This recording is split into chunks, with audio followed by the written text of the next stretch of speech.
Hello, my friends, and welcome back. Thank you very much for being with me again today. Could this be the dismantling of the European Union? I think we're going that way. Could it be a dismantling of NATO? Maybe it's going to be a restructuring of NATO. What's going on? Very surprising, to me at least, developments between Serbia and Hungary. They are open to form a military alliance inside Europe. A few days ago, someone posted a snapshot on my Facebook page regarding this issue, and I was like, I don't know. Right now I have this little article here talking about that. We're going to discuss in this video maybe the dismantling of the European Union. Remember, you got Serbia, you got Hungary, you got maybe Slovakia, maybe Poland when Poland comes back to Visegrad. Czech Republic is lost, and then Belarus. I'm not going to talk about the Baltic states, which are just negligible quantity. So let's see what's going on here. I'm going to show you a few articles, a few videos that I made regarding the issue of how Serbia, a coup d'etat has been occurring in Serbia. It's not that, it's that actually. Then we have how Hungary was always cornered and left down by the European Union to benefit the Ukrainians. And then I will show you how Robert Fico, the Prime Minister of Slovakia, survived an assassination, and his country again survived a coup d'etat. All these three countries, I think they survived coup d'etats organized by foreign agencies. Whose agencies? I will try to disclose that little by little. So here it is. European Pravda. This comes from March 26, 2025, Wednesday, today. How the Balkans divides into military alliances and what it could mean. Well, if maybe Mr. Călin Georgescu is allowed to run and fair and square win the Romanian elections, presidential elections, and if he has any power as a president in Romania, maybe Romania would join. Otherwise, Romania will be a yes, capul plecat, sabia nu taie. The bowed head, the sword will not chop. This is fantastic Turkish. I think it's a Turkish proverb that some Romanians embraced it. Weak, cowards Romanians, mind you. All right. Serbia, which had declared its neutrality for 30 years, has unexpectedly announced plans to form a military alliance. Even more surprising that it is considering an alliance with Hungary, a member of both European Union and NATO. And do you know how the First World War broke out? It was between Serbia and Austria-Hungary. I remember Archduke Ferdinand, was he? He was killed in Sarajevo, in that area. If I remember Sarajevo, I think it was. So what? Anyway, they're not friends, not much friends. But then, with a common enemy, you become friends. But let's see what these guys are saying. This move by Belgrade comes in response to the formation of another military alliance in the region, recently announced by Croatia, Albania, both NATO members, and the partially recognized state of Kosovo. I don't know, Croatia, I think they're Catholic, but probably they have some Muslims, because Albania, and Kosovo, Interesting. On March 18th, Croatia, Albania, and Kosovo officially announced their military alliance. It is speculated that Bulgaria may soon join the bloc. Given the most signatories are full NATO members, this alliance appears to aim at facilitating Kosovo's integration into NATO, a goal that remains unattainable until its disputes with Serbia are resolved. I don't think so. They don't have to resolve squat. You'll see. And I'm quoting, "The goal of this cooperation is not to threaten anyone. This is a message to those who intend to threaten the region. We are united and will not allow anyone to destabilize it." I hope history will not stand between these alliances. A lot of garbage. I mean, there were two Balkan wars. and so on. This agreement is a declaration to any country that seeks to create instability, said Kosovo Defense Ministry. I don't know why these guys are even talking to this guy, because they are under Americans' boot anyway. All right, so let's see. This message is primarily directed at Serbia. Kosovo's authorities accuse Serbia of supporting terrorist acts within Kosovo. For Belgrade, which considers Kosovo an inseparable part of the Serbian state, such developments are particularly provocative. Serbia's reactions took many by surprise, even within the country. Serbian media have reported on plans to establish a military alliance between Serbia and Hungary, with an official agreement possibly being signed soon.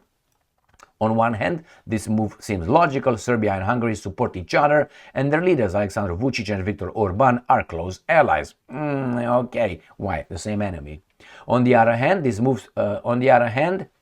the purpose of this alliance is unclear. It is certainly not aimed at facilitating Serbia's NATO accession.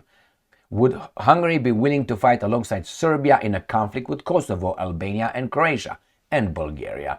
This also seems highly unlikely. Well, let's see what's going on here. Look at the map.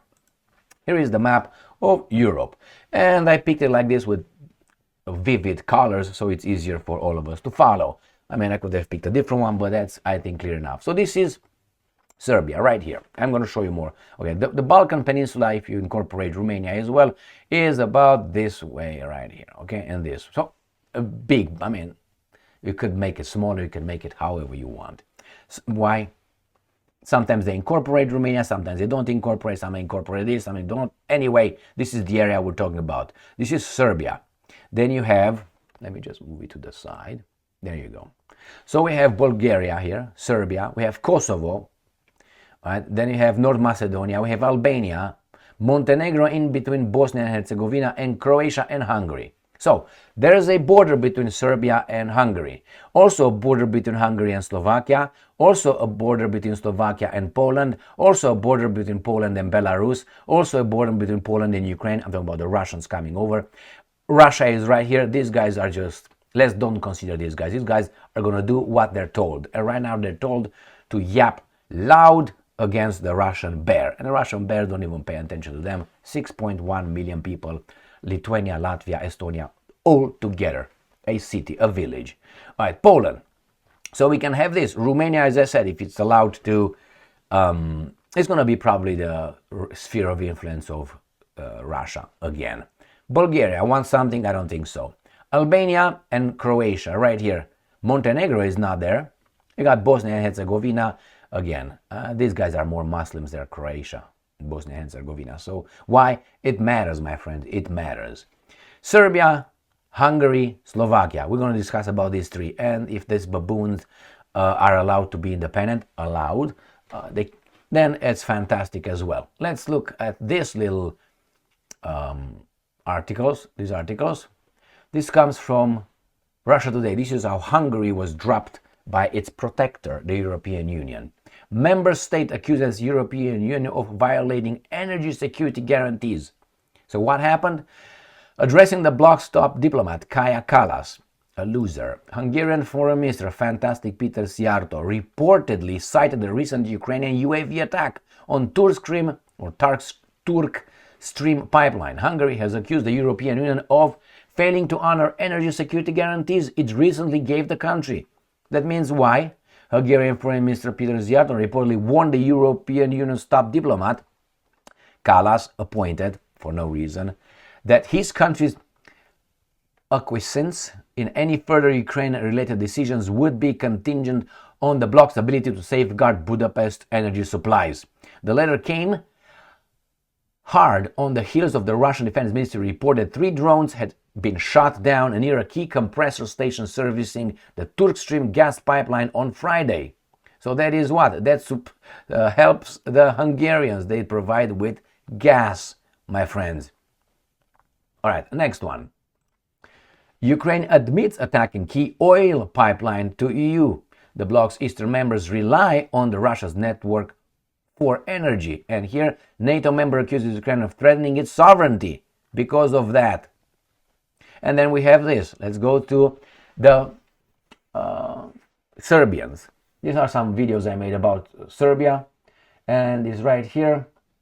This is the last one, March 23rd, and I said in the title, and I used obviously articles, Western agents active in coup in Serbia. Hungary's balls, again, something else. Ukraine won Zelensky Papa color revolution in Serbia. Massive protest, 88,000 to 107,000. West dictates to Russia. All right, and this is another one. Brave Slovakia opposes EU and NATO. Common front with Hungary. Prime Minister Fico and Prime Minister Orban are heroes. This right here. This regime change in Slovakia. Look at the dates. Prime Minister Fico doesn't follow orders. And then what happened? 25,000 rally in Bratislava. Too independent. Slovakia. All right. They want to overthrow Slovakia's Prime Minister Fico. Regime change. Started in Slovakia with rallies, and I say planned. Slovakia's independence and so on. So these are just a few, and we go to, again, Zelensky tried to bribe Slovak Prime Minister. Fico claims. Why Slovak Prime Minister mentions George Soros in first video after the assassination attempt? Who is assassin of Slovak Prime Minister? The motives. So my point is by mentioning these videos I made with articles is these three countries do not follow orders. The problem is Hungary and Slovakia, the problem for those guys, are part of the European Union.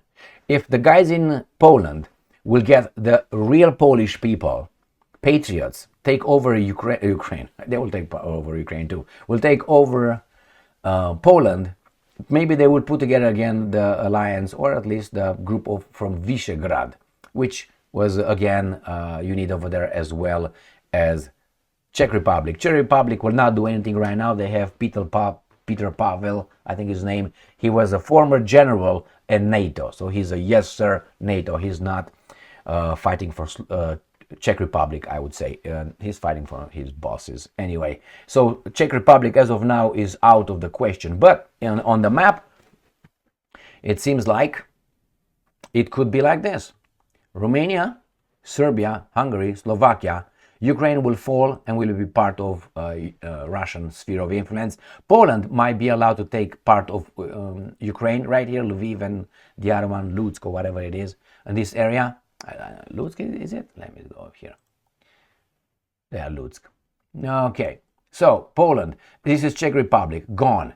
And then you go here, Belarus already in the Russian sphere of influence. These baboons, if Russia just half parts blows them into the Baltic Sea, all these guys right here, this is Russia as well. So all this could become sphere of influence of the Russian Federation and maybe independent in some way with alliances, if the United States of America allows them. If the Americans are saying no, it ain't gonna happen. Why? For obvious power issues. They will come over and they will create something that Orban survived coup d'etats, again with the protesters and all that. When these guys are organizing spontaneously some protests, if the military, the intelligence services remain, how should I put it, loyal to the people, and they don't break out or whatever, then those revolutions, color revolutions, are unsuccessfully. If they join, then the revolution is successful. In Serbia, no, not yet. In Hungary, not yet. In Slovakia, not yet. We'll find out what's going on in Poland when Mr. Tusk is out of the office. When Mr. what's his name, Sikorski, that's a guy with a, what's Anne Applebaum, that's his wife. Okay. And Belarus is already there, the bad dudes. It seems like the Americans are eager beavers in doing this. Why would they need a strong Europe to compete with them? No, they will fragment it if they allow it. Thank you very much for being with me again today. Alliance. It's not going to be a war. Could be a war over there, but that's really a little bit far-fetched that these guys will receive the order, the Albania, Kosovo, and Croatia, maybe together with Bulgaria, Romania activated against the Serbians. The Serbians are landlocked. So are the Hungarians, so are the Slovaks. That's a bad thing. So they can't really be helped by the Russians unless they come and through Ukraine. As long as Ukraine will be part of the Russian sphere of influence. Again, the Americans will drop that. That means will allow the Russians to have their sphere of influence. Not allow. They can't oppose it. Someone started something it can't stop. And the consequences could be, at least in Europe and globally, because you got BRICS as well, could be major, huge. We'll see. We'll see. Thank you very much for being with me again today. Stay strong, stay smart, look for the truth, and be just.